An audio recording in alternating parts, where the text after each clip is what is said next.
Lo Zep Tepi corrisponde letteralmente al primo tempo. Ti sei mai chiesto in che modo sorse l'antico Egitto? Perché era sita proprio lì la civiltà più tecnologicamente avanzata del passato? Seguimi in questo viaggio e non te ne pentirai. Lo Zep Tepi dell'antico Egitto è suddiviso storicamente in successione, in questo modo. Prima c'era il regno degli dei, poi quello dei semidei e poi quello degli esseri umani in toto, esattamente come racconta la Bibbia, gli angeli caduti che si mischiarono con la progenie umana. Partiamo dallo Zep Tepi degli antichi egizi e finiremo agli Apkallu dei Sumeri che consigliarono i re in epoca antidiluviana. Oggi, cari amici, vi aprirò gli occhi in merito alla vera storia della razza umana. Cominciamo col dire che è proprio durante lo Zep Tepi, secondo la mitologia egizia, che nacque la scrittura geroglifica, i primi cimiteri con sepolture reali e i primi cartigli con i nomi dei sovrani. Ora, questo storicamente ancora non è chiaro, aprite bene le orecchie. Gli scritti dell'antico Egitto raccontano un Egitto predinastico in cui gli dei camminavano sulla terra. Gli antichi papiri egizi raccontano un'epoca talmente incredibile e sovrumana che la comunità scientifica internazionale non ha aspettato neanche un secondo prima di bollarla come mitologia. Quindi, di che cosa parliamo?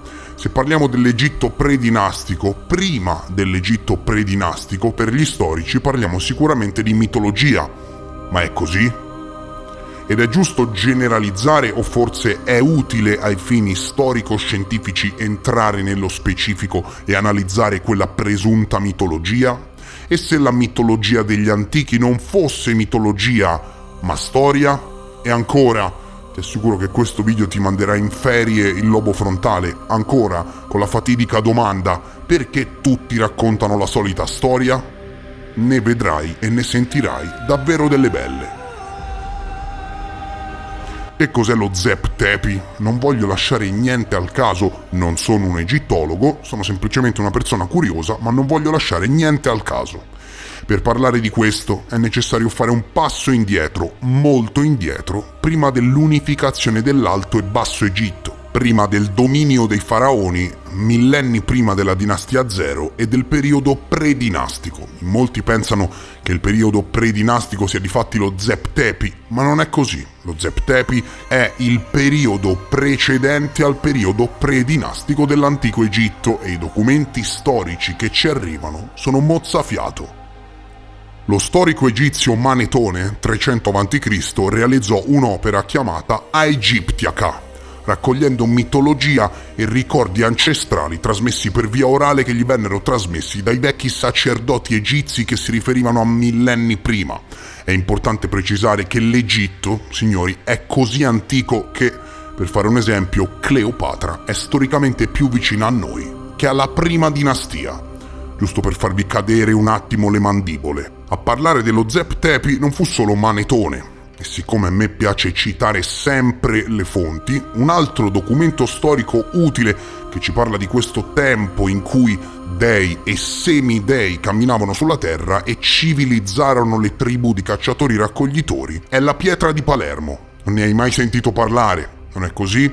Ebbene, la pietra di Palermo, signori, è un frammento di una stele in diorite nera che risulta essere ad oggi il più antico annale regale conosciuto dell'antico Egitto faraonico e costituisce una fonte di estremo valore per la ricostruzione della fase dell'antico regno. Questa stele cita in modo frammentario i nomi di 7 sovrani che regnarono nel Basso Egitto. E siccome questo è l'unico documento del genere giunto sino ai giorni nostri, vi sarà facile intuire che noi, di questi 7 sovrani, non ne sappiamo niente. Potrebbero aver avuto 4 braccia e 4 gambe e noi non ne sappiamo assolutamente niente. Ecco quanto conosciamo la storia. Ecco quanto vorrei far vedere la pietra di Palermo ai dottoroni che pensano di conoscere ogni minuto della storia umana. Ci sono documenti storici certi, prove storiche scritte dall'autore storico greco Eusebio da Cesarea, che riporta che Manetone fa iniziare la storia egizia nel 30.544 a.C. Mi viene da ridere.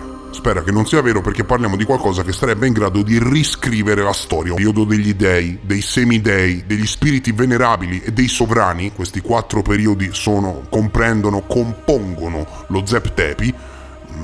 La suddivisione di Manetone corrisponde in modo assolutamente indiscutibile con le cosiddette 4 età della razza umana, da quella dell'oro a quella del ferro, che ritroviamo in ogni cultura della storia umana.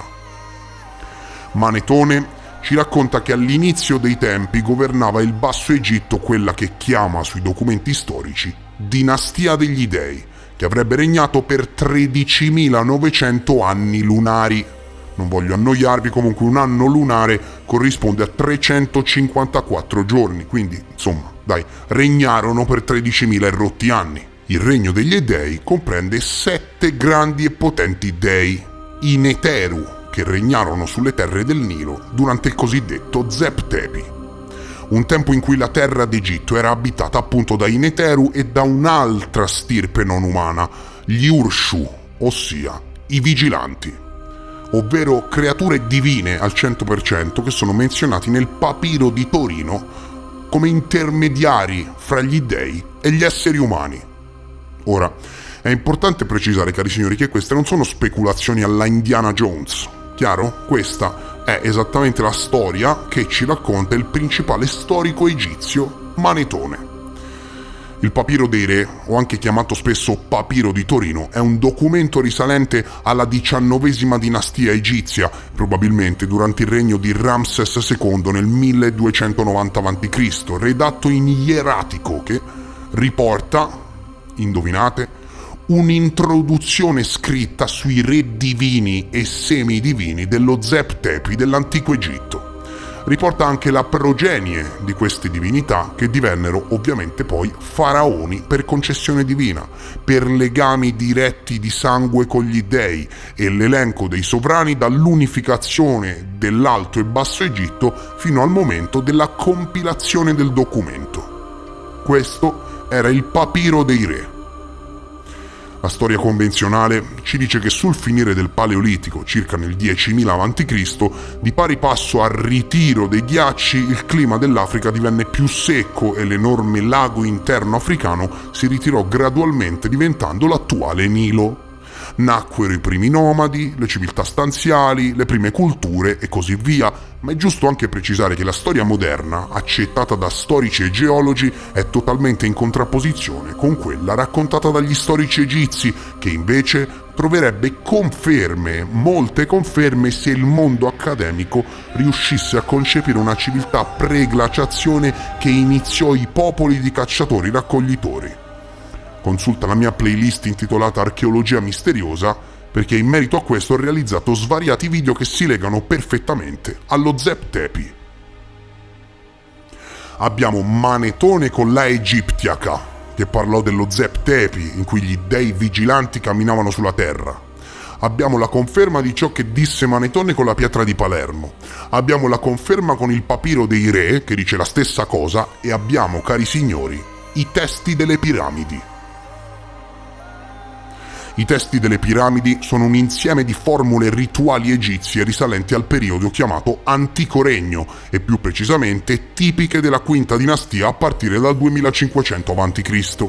E anche questi documenti ufficiali confermano la storia di Manetone, raccontando che giunse il tempo in cui l'ordine emerse dal caos, e quello era il periodo in cui gli dei, i Neteru, governavano la terra. Quindi, vuoi altri documenti, aggiungici anche i testi delle piramidi. Ora, io ho cercato di riassumere, perché ovviamente non è possibile raccontare la storia dell'Egitto 3000 anni in pochi minuti. Infatti, questo video non ha pretese se non quella di portarti a riflettere, ma ti chiedo questo, ok? Ti chiedo questo, caro utente. Ti rendi conto, vero, che abbiamo più di 5 documenti storici strabilianti e certificati ritenuti importantissimi dagli storici antichi di migliaia di anni, che parlano di creature non umane civilizzatrici che governano l'Egitto durante lo Zep Tepi? Te ne rendi conto, vero? Ecco. E ti rendi conto che questi testi raccontano la stessa storia della Bibbia e dei testi sumerici? Gli egizi durante lo Zep Tepi parlano su testi scritti di alcune divinità che si inibridarono con gli esseri umani, dando di fatti inizio al secondo tempo dello Zep Tepi, che si chiama il regno dei semidei, infatti. E la Bibbia parla di angeli caduti che hanno commesso il peccato di mescolarsi con le donne terrestri, dando vita ai Nefilim. E cari signori, ancora, i Sumeri parlano dei saggi Apkallu che civilizzarono le genti del posto e pian piano divennero sempre più simili agli esseri umani, rimanendo a consiglio dei sovrani. E dirai, dai, ora stai rigirando la frittata come ti pare. No, forse non hai ben capito. Dai frammenti di Berosso, astronomo, astrologo e storico dell'antica Grecia, visto che ogni volta non cito le fonti, si parla dei saggi Apkallu, esseri in origine non umani che approdarono in Mesopotamia, civilizzarono le genti del posto e si inibridarono con esse. Infatti, ad un certo punto, dai frammenti di Berosso, si parla dei consiglieri dei re sumeri che erano metà Apkallu e metà esseri umani. Guarda che caso, no? Esattamente come raccontato dagli egizi durante lo Zep Tepi. Epoche diverse, civiltà diverse, stesse storie. Documenti storici che parlano di esseri non umani che camminavano sulla terra. Ora, ti domando questo, e qui ci siamo giunti anche altre volte, no? Gli alti esponenti di una civiltà evoluta fuori dal tempo sulla terra, in che modo sarebbero stati identificati dai cacciatori raccoglitori del tempo? Sarebbero stati identificati come degli dei. E per forza di cose si torna alla casta di civilizzatori di cui ho parlato in questo video. E poi passiamo al terzo periodo dello Zep Tepi. Poi arrivarono gli Shemsu, ossia gli spiriti venerabili che dopo il tempo dei semidei dello Zep Tepi diedero vita all'era degli spiriti venerabili. Erano chiamati gli Ak, i luminosi. Non erano propriamente divinità, ma la loro natura era comunque divina. Formavano il seguito di Horus, di un Neteru, quindi, e venivano venerati nei suoi templi. Sono coloro che guidarono la transizione tra i precedenti regni divini e quello degli esseri umani. Lo storico Manetone racconta che da essi derivò la titolatura reale dei faraoni che aprì la strada all'ultimo periodo dello Zep Tepi, ossia al tempo in cui i primi 7 faraoni raccontati nella pietra di Palermo, discendenti dei semidei, cominciarono a regnare in Egitto. Tradizione che per 3000 anni, dico signori, 3000 anni, non è mai stata abbandonata. Il faraone regnava per discendenza diretta di sangue, per volere divino. Fatti 2 domande, no? Non pensi che sia il caso di farsi 2 domande? Il potente banchiere francese Jacques Attali, a proposito della progenie divina, scrisse: circa 6000 anni fa, alcuni sacerdoti e militari si arrogarono il potere di governare il mondo. Dei e imperatori si mescolano allora in dinastie comuni. Dei e imperatori. Gli uomini sono gli eredi degli altri e governano vaste parti del mondo, degli imperi. Questi primi imperi, in Cina, in Mesopotamia, i Sumeri, in Egitto, in India, in America, in Africa, governano ciascuno una vasta area del mondo per garantirsi il potere. I primi principi, anche se di imperi diversi, utilizzano per millenni una serie di strumenti per lo più identici. Ascoltate bene, pretendono di essere di origine divina, controllano i sacerdoti, si accaparrano le risorse naturali e i raccolti su di un territorio estremamente vasto, mettono in campo un esercito e un'amministrazione, conquistano le terre vicine, impongono la loro giustizia, spiano il resto del mondo, trasmettono ordini anche a lunga distanza, attirano le élite dei popoli che sottomettono e scatenano conflitti tra i loro rivali. E dirai, bene, bel video, fine, ciao e tutti a casa, no? Ebbene no, perché questo video è strettamente correlato anche al penultimo che ho realizzato in merito al libro di Enoch. E direi, com'è il libro di Enoch? Ebbene sì, Sai come si chiama il primo libro che compone il libro di Enoch? Si chiama Libro dei Vigilanti. E gli storici ipotizzano che la prima sezione del libro di Enoch, ritrovata integra, attenzione, in prima versione, non come la Bibbia riscritta migliaia di volte, ritrovata in prima versione tra i manoscritti del Mar Morto, sia più antica dell'Antico Testamento. Gli dei vigilanti durante lo Zep Tepi, gli Urshu, in Egitto, su testi in prima versione, e gli angeli vigilanti su testi biblici antediluviani, anche questi in prima versione. Non so, fai te, cosa vuoi che ti dica, fai te. Sembra esserci, come ogni volta che tratto questi argomenti, un bacino di conoscenze condivise sul pianeta Terra, addirittura riportata nero su bianco su testi scritti che la comunità scientifica internazionale decide intenzionalmente di ignorare. Dormono tranquilli, bollando il tutto come mitologia e tanti saluti. Manetone data su testi scritti l'antico Egitto al 30.000 a.C. e niente, per loro è solo mitologia. Attenzione, Manetone non era esattamente il cantastorie dell'antico Egitto, ok? Se oggigiorno il tuo professore conosce tutti i nomi dei faraoni e delle loro madri e delle dinastie egizie, non è così a caso, ok? Non è così a caso, ma è grazie a Manetone che scrisse l'intera storia dell'Egitto. Chiaro? Parliamo del principale storico egizio, che non ti dicono però che racconta dello Zep Tepi come di un periodo in cui divinità, o insomma, dai, arriviamoci, no? Persone totalmente fuori dal normale che identificarono come divinità, camminavano insieme ai cacciatori-raccoglitori. Che idea ti sei fatto? Vuoi che approfondisca lo Zep Tepi? Se pensi che debba portare avanti questo tipo di contenuti, mi raccomando, fammelo capire semplicemente con un like. Lascia un like al video e se sei nuovo e ti interessano i temi che affronto, iscriviti al canale.